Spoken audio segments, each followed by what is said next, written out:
Hey guys, welcome back to a new video. I'm Stephanie West. I'm a licensed counselor here in the state of Michigan, and I am owner and operator of In Progress Counseling. Today we're going to talk about why should statements can be so reductionistic and simplistic. And the way we often will work through should statements together is we will try to add complexity and we will try to establish priorities and clarify goals and really try to dismantle or disrupt a should statement. So for example, someone says, well, I should eat healthier. Okay, well, what the dickens does that even mean to you? When you say you want to eat healthier, number one, do you even want to? Number two, according to whom? Number three, where are you at right now? Number four, what does healthier mean to you? Number five, is this a short-term intervention or a long-term intervention? Number six, what's the payoff that you're intending?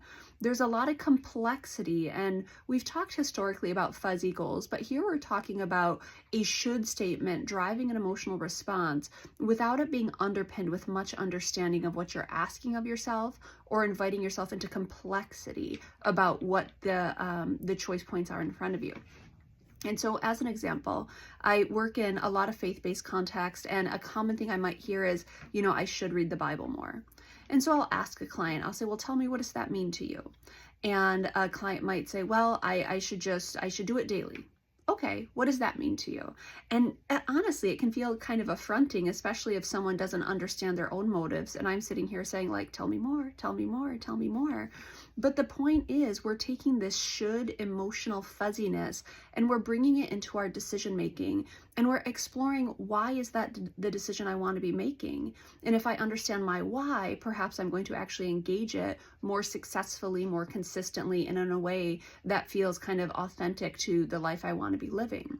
But as long as it's a should statement, it's very kind of cryptic, emotionally laden, it's a moving target, it's quite unbeneficial, unfortunately. So the client will say, well, I want to get more well-versed in what the Old Testament is. Okay, how would you like to go about that? Well, I should probably start with Genesis. Okay, do you want to start with Genesis? Well, I don't know, I probably should, that's the beginning. Okay, is your goal to understand the beginning? Does that lay the foundation that you're wanting to lay? And again, it can come across really uncomfortably for some people because they're having to justify this perception or this notion that they're having. But when we explore it that way, we start to develop a lot of flexibility that should statements aren't going to allow.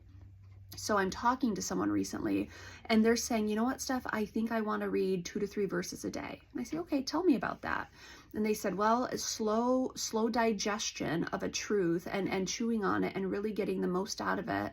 And then they looked at me and they said, does that sound like the right approach? And I said, well, tell me why that sounds like the approach you might want to make. And they said, well, because reading too many chapters at once, you're not going to get anything out of it. And so I actually shared with them a current framework that I'm using. One of the frameworks that is important to me right now is understanding the chronology of biblical history.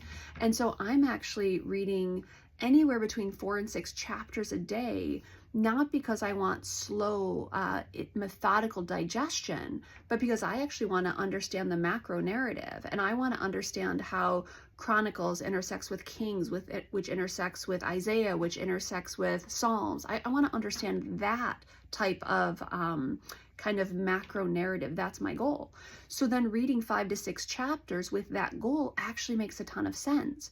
Reading 5 to 6 chapters when you're doing slow, methodical digestion of a key truth, well, my approach doesn't work at all.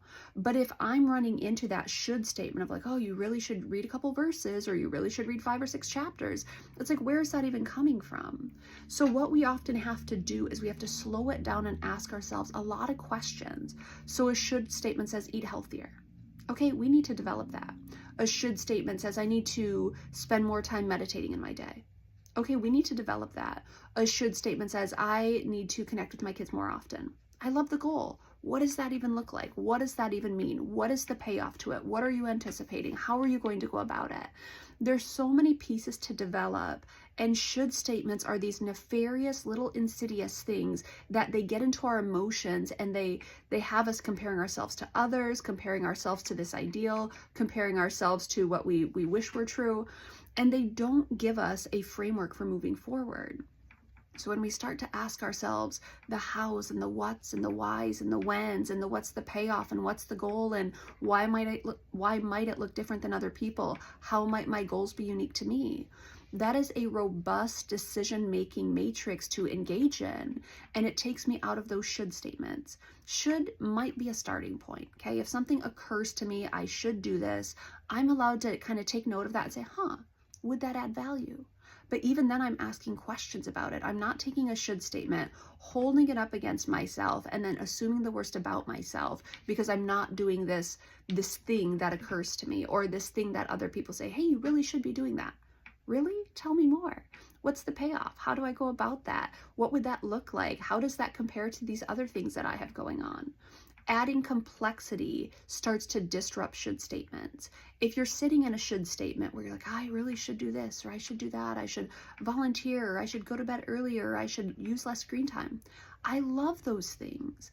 Why? Tell me more about that. What does that mean to you? How would you go about that? What would that look like? What would the payoff be?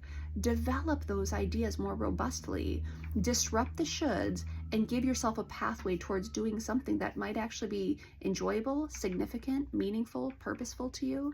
I love it, but typically should statements aren't going to propel us towards action.